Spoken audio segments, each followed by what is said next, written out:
Welcome to Straight Talk. This is Eugene Chan. With us tonight is Alan Seaman. I'm sure many of you know him as the father of Lan Kwai Fong. He founded and is the chairman of the Lan Kwai Fong Group. He's the voice of Hong Kong to the international community and vice versa. Tonight, Mr. Seaman is going to tell us if he thinks the recent COVID strategy the government has put forward is on the right track. Welcome, Alan. Good to be here, Eugene. Right, Alan, you had your letter to the CE that went viral on the internet. The famous letter. Exactly, more famous. Yeah. And since then, I mean, in the letter we know how much passion you have for Hong Kong. And since then, our chief executive, Carrie, has lifted some restriction last week on both the quarantine time as well as the flight bans. Correct. So do you think your letter is instrumental to that? Well, I think the reason I wrote that letter was so many people wherever I went in Hong Kong, international, local, everyone was so down. They really could not see a future for Hong Kong. They didn't know when this was going to end. And it became a real problem. And I'm an advisor for Carrie Lam's Economic Advisory Committee, and I have a good relationship with Carrie. Mm-hmm. And so I decided to write the letter only because I could see businesses going bankrupt, stores closed, shops closed in different areas. This was not Hong Kong. Mm-hmm. I'd walk down, and Lan Kwai Fong was a ghost town. Mm. Trust me, we all feel that. And so I decided to write the letter. Mm-hmm. And of course, it leaked out, it went viral, but in a way, it wasn't meant to go viral. Right.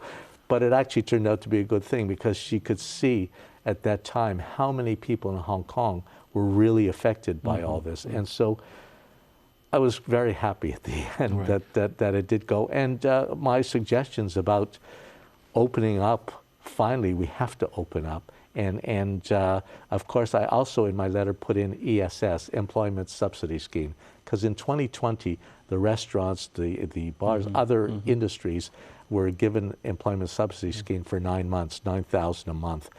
And so this time, she promised that she would take the file out and look at it, and she did. And really, that was a game changer in 2020. And now I think it's starting for 3 months, and so $8,000 per employee, and that's a game changer. Right. Alan, did CE reply your letter? The next morning she did at 7 a.m. and it was a long reply from her.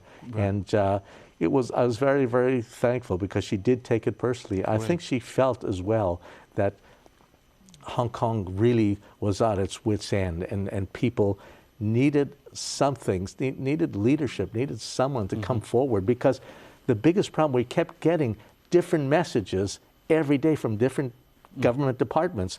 Carrie Lam would come out and say, we're not having a cut, we're not having the lockdown.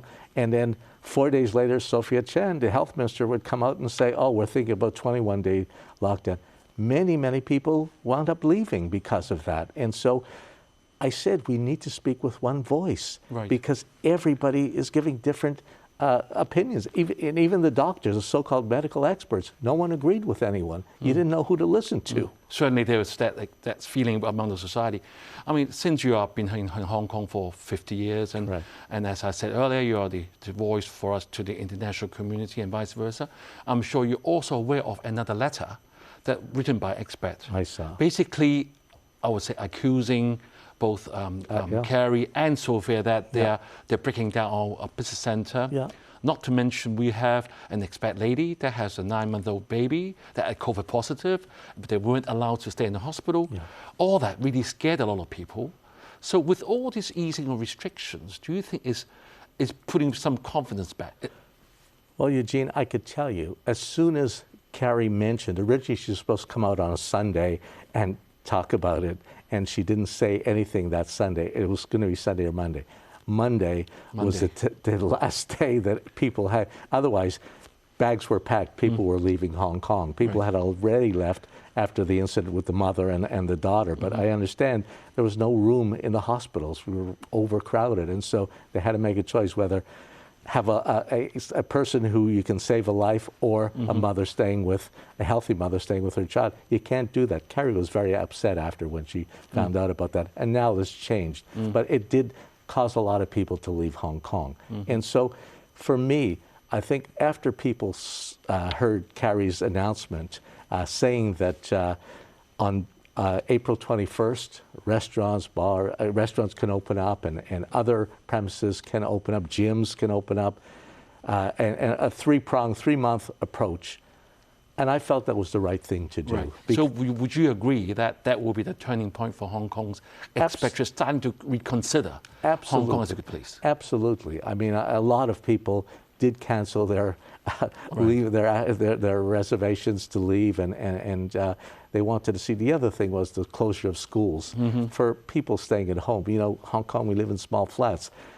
Kids were driving parents crazy. After a while, they couldn't go out, and they had online learning. You can only do online for X amount of time. After a while, the child doesn't absorb enough. Right. So all these things were confusing messages coming out from the government. Right. And I said, we need to speak with one voice. And that, I imagine, why every morning now at 11 a.m., except for Tuesday, Carrie comes out and does an interview. Yeah, honestly, even my home's neighbor, who were from the U.S., they're all packed, and half the family's already gone because the kids don't have schools. Right, Alan? So, I mean, our CE said that she's very confident that Hong Kong is a good place and people will come back. Yes. But this time, really, we have pushed them to the limit of really thinking of leaving. So, why is it so important that we have all these expatriates in Hong Kong? I mean, of course, I treasure them very much, but what value do you think they contribute the most to the Hong Kong community? Eugene, the most important thing is China. The reason Hong Kong exists with one country, two systems is because China needs Hong Kong as an international financial center. Right. Even if you look 2 weeks ago, approximately 2 weeks ago, both Li Keqiang and Han Zheng, during the NPC meetings in Beijing, said one of the things important for Hong Kong, remember, you're an international financial center. We must keep that. Our stock market is international. All the things that China benefits, we're the superconnector between East and West and West and East. Yes. And so we need to keep that. China has 1.4 billion people. They don't need another 7.5 million people as a Chinese city. They need us with our international stature. And that's why I'm so adamant that China expects us to keep that international flavor here.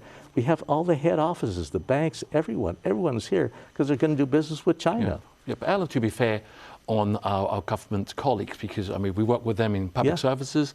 I know they're one country, two systems. They're trying to maintain the international center. However, I mean the Chinese business opening the border is of paramount importance for us.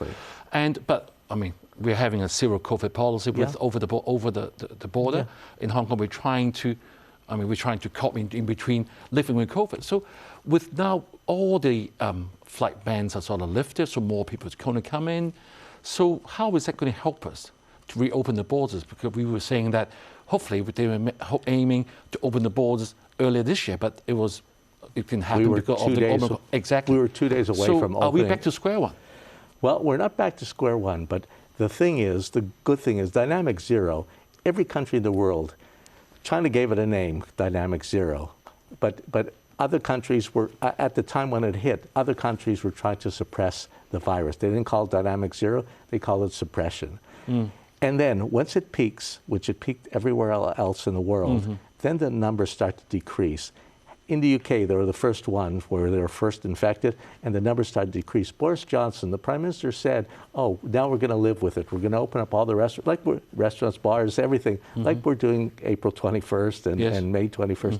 And so, and he gave and then U.S. also followed after that when they'd opened up. So basically, Hong Kong, it became a political thing with Dynamic Zero or living with it. Hong Kong, when we open April 21st, and May 21st, and then June, if everything's okay, we go back to normal in June. Basically, every country's living with it. China's been living with it because they were able to suppress Alpha Delta viruses so well, and everything was open. In my business in China, we're open. Nothing was closed. Right. And before we take a break, I want to ask you one very fundamental question. I mean, you have been a person in the business community. You had your great idea of developing Lan Kwai Fong. Ocean Park, I mean, all that initiatives have been great for Hong Kong. As you know, we're going to talk more about that after the break. But to restart Hong Kong, I mean, what do we have left? I mean, like we used to be a shopper's paradise, used to have tourism, but are we still a shopper's paradise? I mean, you know, all the rent are very high. Well, so what do you say to that before the break? How can we restart?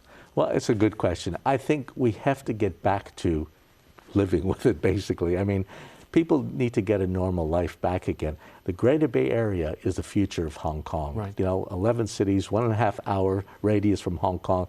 Hong Kong's one of the 4 key cities to be international financial center for that. We're now talking about the northern metropolis with Shenzhen, really increasing our digital, which we're very, very weak on right now, attracting more companies. Suddenly, the lure of 1.4 billion people, and you're talking Greater Bay Area, 84 million people. Last year, GDP of 1.67 trillion US dollars, bigger than the GDP of South Korea. That's what Hong Kong goes from 7.5 million people to 84 million people. That lure will attract businesses to come back to Hong Kong. Yes, some people won't come back who left, but many will, because Hong Kong still, to me, I've been here 50 years, this is the best place in the world to live. Okay, right. We'll have a break and don't go away.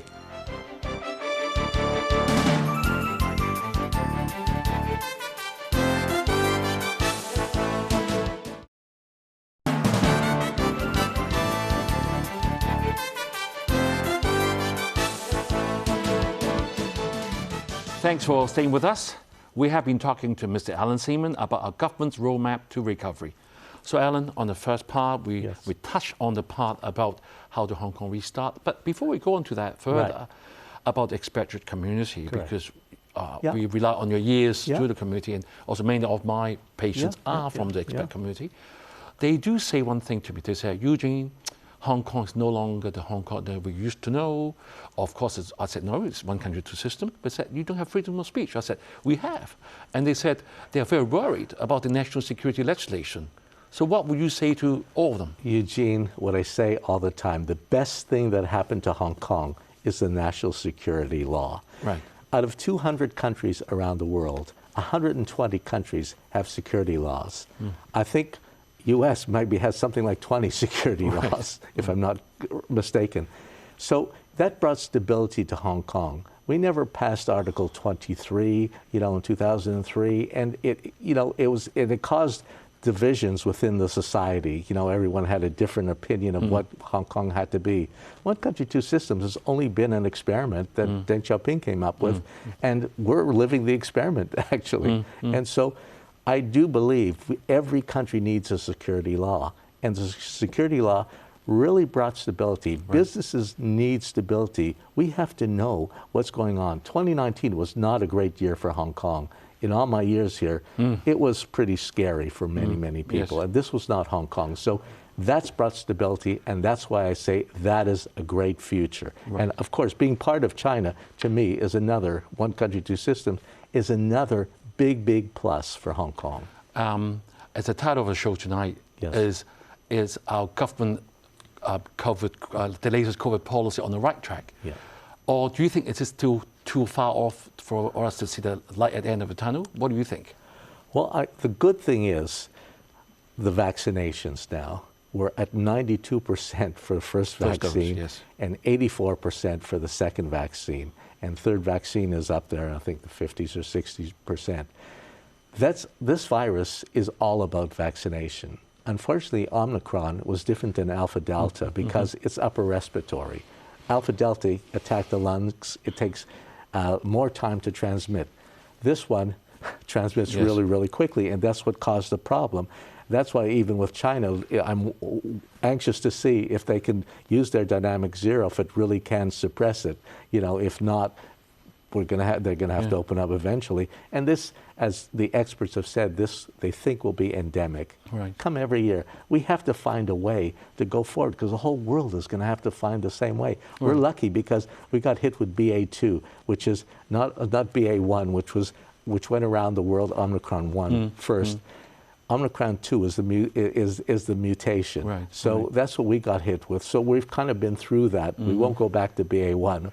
And so I think that going forward, with the vaccinations, that's the only thing. I've been, for flu vaccine, I've been 20 years now. I get the vaccine every year, and it helps me.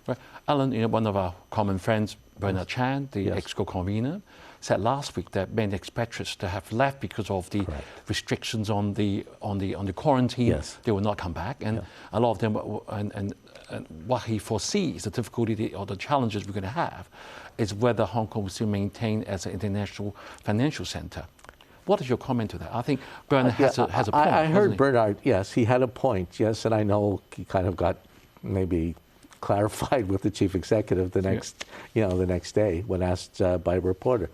I think that, of course, many companies have left because many companies you can't have, before we had 21-day quarantine, you forget that. Now it's 14-day, now hopefully 7 days. Yes. But many companies left because you need executives, especially big banks, big head offices. You need to bring executives out from overseas. It's going on 3 years that we have not been able to bring executives out or in. They can't go into quarantine.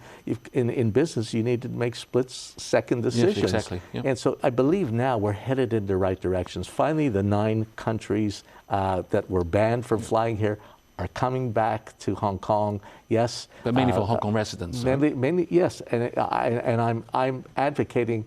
Let's start with the Hong Kong residents. I do believe by June, if this virus really is decreasing, and the numbers, I believe, by April, end of April, the numbers will be very low if we continue because of the vaccination. And 1 in every 2 people have already been infected. Not everybody reported to the government because the rapid test was really something that helped a lot, helped Hong Kong. Exactly. So I do believe that at the end of the day, we'll be back maybe by June, but by July, by this summer, we'll be open again. Businesses, some people will start to come back. The schools being open, that's very, very important for families. So many that love Hong Kong will come back. Many businesses that have left, it's not a problem because new business will come. I've seen it happen in 97, in 2019, in 2003. I've watched over the years. I've been here a long time. And the attraction is the Chinese market. It's the fastest growing economy in the world. Right. So, Alan, we just mentioned about some of the expatriate businesses. They're trying to move their Asia Pacific headquarters from Hong Kong, say, to our friend Singapore. I mean, my brother is in the business. He told me that. He said, brother, be careful. I mean, we are losing on businesses. I mean, recently, Singapore even relaxes even further on the restrictions. So what is still our edge over Singapore, and how do we maintain that? And most important, how do we promote it properly? How do you do that? Our edge over Singapore is because we are part of China.